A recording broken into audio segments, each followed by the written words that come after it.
Hello guys, good morning and welcome back to my channel पर वापस लौटने के लिए आप सभी का हार्दिक स्वागत और हार्दिक अभिनंदन। आइए आज फिर ले चलें आपको हिमाचल प्रदेश की बहुरंगी लोक संस्कृति की ओर, जिसमें धनुर्विद्या के अनोखे खेल ठोडा और लोक संस्कृति का अनूठा समन्वय देखने को मिलने वाला है। अगर आप हिमाचल प्रदेश की इस लोक संस्कृति का आनंद लेना चाहते हैं तो ब्लॉग के आखिर तक बने रहना होगा।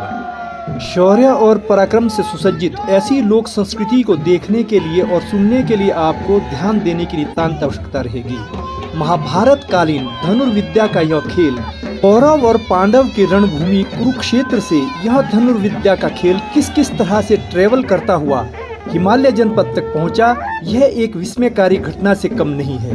यह आद्य संस्कृति पर्वतीय जनपदों में हालांकि अब लुप्त होने के कगार पर आ टिकी थी, लेकिन हम साधुवाद देना चाहते हैं आयोजकों को, जिन्होंने इसको एक टूर्नामेंट का रूप दे करके इसे पुनर्जीवित किया है। महाभारत कालीन धनुर्विद्या का पर्वतीय जनपदों में जो प्राचीन स्वरूप था, इस टूर्नामेंट के कारण उसमें कुछ नवीनतम परिवर्तन भी आए हैं। वे परिवर्तन इसलिए भी आवश्यक थे क्योंकि अब ना तो उस तरह के लोग रहे हैं, ना ही वो पुराने खिलाड़ी और ना ही पुरानी परंपराओं को चलाने वाला कोई रहा है। बता दें कि जिस तरह से महाभारत में कौरव और पांडव के वीर एक दूसरे को ललकारते थे, उसी तरह से पर्वतीय जनपदों में जब ठोडा खेल का आयोजन किया जाता है तो पाशी दल और साथी दल आपस में एक दूसरे को उसी तरह से ललकारते और पुकारते हैं। धनुर्विद्या के इस खेल को स्थानीय बोली में ठोडा कहा जाता है। ठोडा आमतौर से बैसाख मास आषाढ़ मास में आयोजित किए जाने वाले विशु मेलों में किया जाता है। ठोडा खेल में शामिल होने वाले दलों को खूंद की संज्ञा से अभिहित किया गया है। सारे दिन भर जब खूंद ठोडा के प्रांगण में दिन भर ठोडा खेलते थे तो रात को जिन घरों में जाते थे वहां वो रात को नृत्य और संगीत का आनंद उठाते थे। ये जो आप बालिकाएं नृत्य करते हुए देख रहे हैं, अब ये नृत्य में आधुनिकता आ चुकी है, लेकिन जो पुराने समय का नृत्य था वो ढीली नाटी पर आधारित था, जबकि यह नृत्य खेमटा ताल और कहरवा ताल पर अधिकतर किया जा रहा है। अगर आप हिमाचल प्रदेश की पर्वतीय वादियों के लोक नृत्य, लोक संगीत और लोक संस्कृति में रुचि रखते हैं तो इस लोक नृत्य को, यानी जो बालिकाओं द्वारा ये नृत्य किया जा रहा है या आगे जो नृत्य किया जा रहा है, उसे जरूर देखें, क्योंकि इसमें लोक नृत्य की अनेक विधाओं का प्रयोग किया गया है जो थोड़ी आधुनिकता के साथ आधुनिकता की टच में भी आ चुकी है। पहाड़ी नृत्य की अनेक विधाएं आपको इस ब्लॉग के अंतर्गत देखने को मिलने वाली है, लेकिन आपको देखने के लिए थोड़ा सा धैर्य बनाने की आवश्यकता है। ग्रामीण परिवेश में पल्वित जिस लोक संस्कृति का हम उल्लेख करने जा रहे हैं वो यही लोक संस्कृति है जो आषाढ़ मास बैसाख मास में विशु मेले के रूप में आयोजित की जाती है। इस विशु मेला में उमड़ी यह भीड़ महाभारत से कम नहीं है। इसी मेला में तो धनुर्विद्या का खेल खेला जाना है जिसे ठोडा कहते हैं। इसमें विभिन्न प्रकार के खूंद आए हैं, साथी और पाशी वो आपस में खेल खेलेंगे। ग्रामीण वादियों में आयोजित किए जाने वाले विशु मेला की विभिन्न झलकियां आपको दिखाई जाएगी, तो आपको निसंदेह मालूम हो जाएगा कि गांव में किस तरह की लोक संस्कृति आज भी जिंदा है या इसको आगे चलाने के लिए किस तरह की कठिनाइयां आ रही है। इस लोक संस्कृति को जीवित रखने के लिए हालांकि टूर्नामेंट्स वगैरह का भी आयोजन किया जा रहा है, लेकिन लोक कलाकार और स्थानीय ग्रामवासी भी लोक कला को पीछे छोड़ने के लिए तैयार नहीं है। जैसा कि हम जिक्र कर रहे थे साथी और पाशी, पाशी का तात्पर्य यहाँ लिया गया है पांडव की सेना से, क्योंकि पांडव की सेना को स्थानीय बोली में पाशी कहा गया है और जो कौरव की सेना है उसको साथी कहा गया है। पर्वतीय वादियों में आयोजित किए जाने वाले लोक नृत्य और लोक संगीत से आपको बराबर रूबरू करवाया जा रहा है, क्योंकि इसमें हिमाचल प्रदेश की पूरी लोक संस्कृति के दिग्दर्शन हो पाते हैं। आप भी इस लोक संस्कृति का सहज ही आनंद उठा सकते हैं। ऐसे नाट्य नृत्य में थोड़ा बोलीगत भेद के कारण कुछ लोक गीतों को समझने में कठिनाई तो आती है, लेकिन जो डांस फॉर्म में जिस तरह के स्टेप्स और जिस तरह का डांस किया जा रहा है उसे आप आसानी से समझ सकते हैं और उसका आप आनंद भी ले सकते हैं। लोक संस्कृति के लिए यह जरूरी नहीं है कि वह पूरी सृष्टि अपने दामन में समेटने का प्रयास करे, क्योंकि ऐसा करने से लोक संस्कृति का प्रभाव भी बिखर जाएगा और लोक संस्कृति कमजोर पड़ जाएगी। यदि लोक संस्कृति चयनित बिंब को भली प्रकार से समेट लें और उसका ईमानदारी से चित्रण कर दें तो वह लोक संस्कृति की बहुत बड़ी उपलब्धि मानी जाती है। बता दें कि लोक संस्कृति और दर्शकों और पाठक में सीधा संबंध होना चाहिए। लोक संस्कृति वर्तमान और अतीत में एक साथ डूबती है और उतरती है। लोक संस्कृति बाहरी जगत और भीतरी जगत में निरंतर संघर्ष करती है। लोक संस्कृति हमारे सामने युग चिंताओं, भविष्य की कल्पनाओं तथा अतीत की उपलब्धियों और भूलों को प्रस्तुत करती है। लोक संस्कृति की शैली गुण संपन्न अभिनय में दर्शकों और श्रोताओं से संवाद स्थापित करने वाली होनी चाहिए। अब जरा लोक नृत्य का आनंद तो लीजिए।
अगर संगीत शास्त्रीय दृष्टि से देखा जाए तो ठोडा नृत्य रुद्र ताल पर किया जाता है, जिसमें 12 मात्राएं रहती है और 6 मात्राओं का चलन रहता है। बहुत सी चीज है, ये बताएंगे कि इस टूर्नामेंट के लिए इन्होंने क्या-क्या तैयारियां की है। सबसे पहले तो आपके चैनल का धन्यवाद करता हूँ जो हमारी आवाज को हमारी पहुंचा रहे हैं। इस खेल के लिए हमने जो है कड़ी मशक्कत की है। हर जाति के प्लेयर से भी जानना चाहता हूँ इस टूर्नामेंट में शामिल होने के लिए आपने कितनी तैयारियां की है और इस रण को जीतने के लिए आपकी क्या रणनीति रहेगी। हमने मिली-जुली टीम बनाई है। वैसे तो हमारे पास 40 से ज़्यादा खिलाड़ी है, लेकिन हमने समन्वय उठाया है नए और बुजुर्गों का। उसमें 5-7 बुजुर्ग लोग भी खेल रहे हैं और नए लोग, क्योंकि बुजुर्गों का तजुर्बा और नए का जोश हम इस टूर्नामेंट को जीतने के लिए काफ़ी होगा।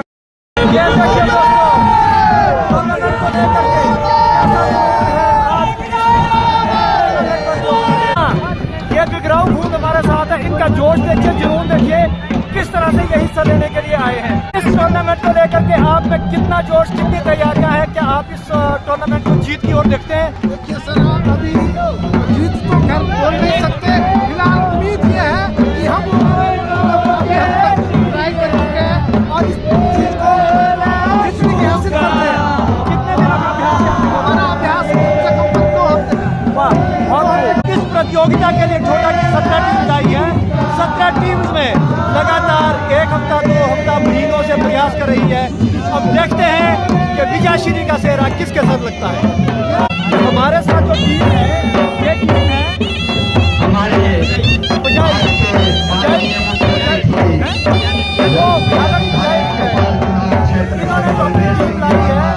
इसके कैप्टन है हमारे चुके हैं तो सुरेंद्र जायका जी।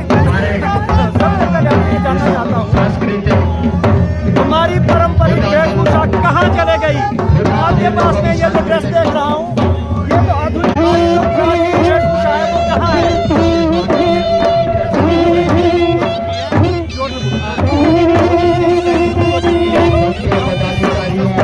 यहाँ यह भी नोटिस करने योग्य बात है कि धनुर्विद्या के खेल ठोडा को टूर्नामेंट की शेप देने के लिए जो एक आधार शक्ति का कार्य कर रहे हैं, उस शख्सियत का नाम है बलवीर वर्मा, जो चौपाल निर्वाचन क्षेत्र के विधायक भी है। इनकी रहनुमाई में परंपरागत धनुर्विद्या का यह ठोडा खेल आज टूर्नामेंट की शेप तक पहुंचा है। चौपाल अंचल के इस ठोडा प्रतियोगिता के लिए 17 टीमें शामिल हुई है। विपिन कुमार जी है, इनकी वेशभूषा देखिए और इनकी हाइट देखिए और इनकी बॉडी देखिए और इनका धनुष बाण देखिए, सिर से लेकर एड़ी से लेकर बॉडी वेशभूषा देखिए, देखने लायक है। वो होगा खगना। यह वार्ता भी आपके साथ साझा कर दी जाती है कि इस टूर्नामेंट में उत्तराखंड की 5 टीमें शामिल हुई है।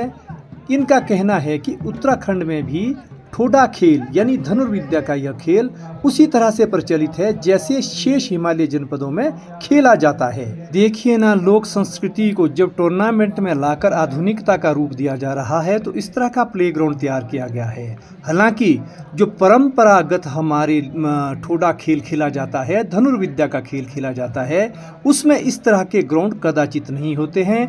उसमें एक समतल भूमि होती है जिसको स्थानीय बोली में जुबड़ी कहते हैं और उसी जुबड़ी में उसी मैदान में सभी राजपुताना खूंद जाते हैं, नृत्य करते हैं, ठोडा खेल खेलते हैं। लोक संस्कृति को समझना सचमुच ही किसी रिसर्च यानी अनुसंधान से कम नहीं है। अब हम देख पा रहे हैं कि उत्तराखंड के ठोडा खिलाड़ियों ने ऊनी सूथन पहने हैं, जबकि हिमाचल प्रदेश के पर्वतीय जनपदों में धनुर्विद्या का खेल ठोडा खेलने के लिए दसूती सूत के सूथन पहने जाते हैं। मेरे साथ खड़े हैं ब्रह्म सिंह, सूरज चौहान वगैरह। मैं उत्तराखंड के इन ठोडा खिलाड़ियों से ये जानना चाहता हूँ क्या उत्तराखंड में भी कभी इस तरह की प्रतियोगिताएं होती हैं या आगे होने वाली हैं? आप इसके बारे में कुछ जानकारी दें ताकि मैं अपने व्यूअर्स को उत्तराखंड की लोक संस्कृति के बारे में भी भली भांति अवगत करवा सकूँ। देखो जी, सबसे पहले तो आपके चैनल का धन्यवाद करते हैं जिन्होंने हमारे को इस लायक योग्य समझे है। हमारे यहाँ भी ये पुरानी वेशभूषा में ये चलता है। हमारे कम 39 खून पड़ता है हमारे 39 खून है हमारे 50 के लिए एक कम 39 39। देखिए, नेरवा में जो ठोडा प्रतियोगिता आयोजित की जा रही है, नेरवा जोन की ठोडा प्रतियोगिता का आयोजन किया जा रहा है। इसमें उत्तराखंड के कांडो बरम के खिलाड़ी भी आए हैं। ये भी अपनी योग्यता का लोहा बनाना चाहते हैं। जरा देखिए इनकी वेशभूषा, हमारे जो चौपाल जनपद में वेशभूषा है उससे बिल्कुल भिन्न रंग की इनकी वेशभूषा है। इनके सूथन जो सूथन है वो ऊनी सूथन है, जबकि चौपाल जनपद में ऊनी सूथन ना होकर के दसूती सूथन है। अब ये देखने योग्य बात है कि क्या ये उत्तराखंड की टीम कोई खिताब जीत करके जाती है या फिर अगली प्रतियोगिता के लिए अपनी तैयारी कर रही है। देखिए दोस्तों, ठोडा प्रतियोगिता की जो 17 टीमें थी उसमें से जो छट करके 4 टीमें आई है उसमें से 2 टीमें हैं ठोडा दल थुंदल और ठोडा दल लिहाड़। मेरे साथ ठोडा दल थुंदल और ठोडा दल लिहाड़ के कैप्टन खड़े हैं। आप बताइए, अगर शाठी और पाशी ही आपस में खेल खेलते हैं, क्या इस टूर्नामेंट में भी कुछ इस तरह का बंधन है? शाठी शाठी के साथ खेल सकता है, पाशी पाशी के साथ खेल सकता है, या फिर शाठी पाशी की आपस में खेल होती है? वैसे देखिए सर, जो अभी तक की जितनी भी गेम्स जो हुई है हमारी आपस में ही हुई है। पाशी दल के साथ ही हम मैचेस थे और ये जो सेमीफाइनल है ये पहला मैच हम जो पाशी और शाठी के बीच हो रहा है। वैसे तो हम आपस में रिश्तेदारी से हैं, हमारा काफ़ी गहरा संबंध है, परंतु फिर भी जब टूर्नामेंट ऑर्गेनाइज कर रहे हैं तो इसमें शाठी के साथ भी खेलना पड़ेगा, पाशी को पाशी के साथ भी खेलना पड़ेगा। अपने व्यूअर्स को ये भी बता देना चाहता हूँ, जो ये लोग बता रहे हैं शाठी और पाशी, शाठी और पाशी मूलतः है क्या है? ये है शाठी के वाइस कैप्टन कटाई जी। आप बताएं कि शाठी दल किस दल का प्रतिनिधित्व करते हैं और शाठी नामकरण कैसे हुआ? आप लोग शाठी कैसे हुए, आप जरा संक्षेप में बताइए। शाठी दल हम कौरव दल से संबंधित माने जाते हैं और पाशी दल पांडव दल से संबंधित माने जाते हैं। देखिए, इन्होंने बिल्कुल स्पष्ट कर दिया है। शाठी दल का तात्पर्य है जिसके साथ 60-100 अक्षौणी सेना है, वो शाठी है। अब मैं पाशी की तरफ जा रहा हूँ। लोकल डायलेक्ट में पाशी कहते हैं। अब आप बताएंगे मुझे, लिहाड़ के कैप्टन है श्याम सोटा जी, आप पाशी का तात्पर्य क्या लेते हैं? पाशी को आप किस तरह से डिफाइन करते हैं? देखिए सर, जो पाशी का तात्पर्य हम लेंगे, जो ऐतिहासिक काल से हम सुनते आ रहे हैं, पढ़ते आ रहे हैं, रामायण महाभारत काल से ही आ रहा है कि जो पांडव का दल था वो पाशी दल से संबंधित थे, तो उसमें 5 पांडव थे और उससे ही ये जो पाशी का नाम पड़ा है वहाँ से ये सोटा जी ने बिल्कुल सही कहा। पाशी का तात्पर्य है 5 पांडव। 5 पांडव को लोकल डायलेक्ट में पाशी शब्द से अभिहित किया गया है, इसलिए आज भी पर्वतीय जनपदों में साठी पाशी के मध्य ठोठा खेल खेला जाता है। इस ठोठा प्रतियोगिता को लेकर के इस चौपाल क्षेत्र निर्वाचन क्षेत्र के विधायक परम आदरणीय बलवीर वर्मा जी हमारे बीच उपस्थित हैं। मैं विधायक साहब सबसे पहले तो आपको ये बधाई देना चाहता हूँ कि आपकी अगुवाई से ये ठोठा दल इतना आगे बढ़ गया है, हमारी लोक संस्कृति का संरक्षण और संवर्धन हो रहा है।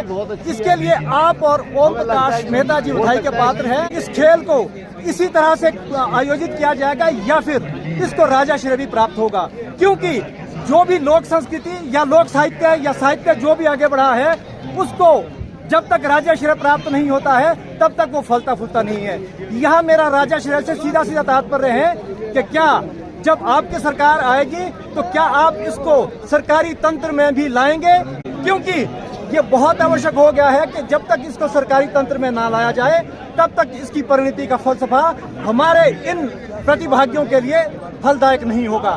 सबसे पहले तो मैं आप सबका धन्यवाद करता हूँ। जैसे आपने कहा इस छोटा प्रतियोगिता और इस छोटा को आगे बढ़ाने के लिए सबसे ज़्यादा योगदान ओपी मेहता जी और जलैक साहब का और इनकी पूरी टीम का है। और दूसरा आपने कहा कि इसको प्रदेश में जो 22 गेमें हैं, क्या ये प्रदेश की गेम में इसको इंडल्ज किया जाएगा।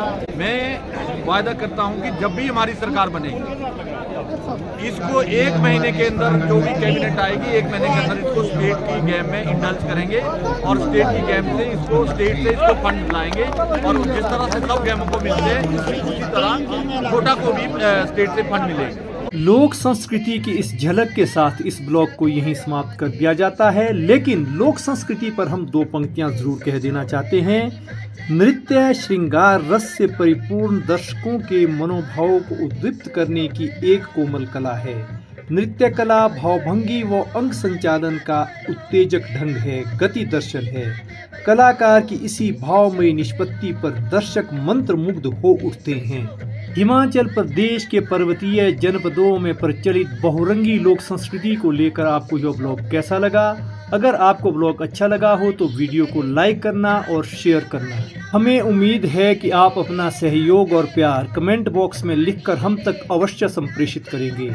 अगले ब्लॉग में आपसे शीघ्र ही मुलाकात होने वाली है। तब तक स्वस्थ रहिए, मस्त रहिए। जय हिंद।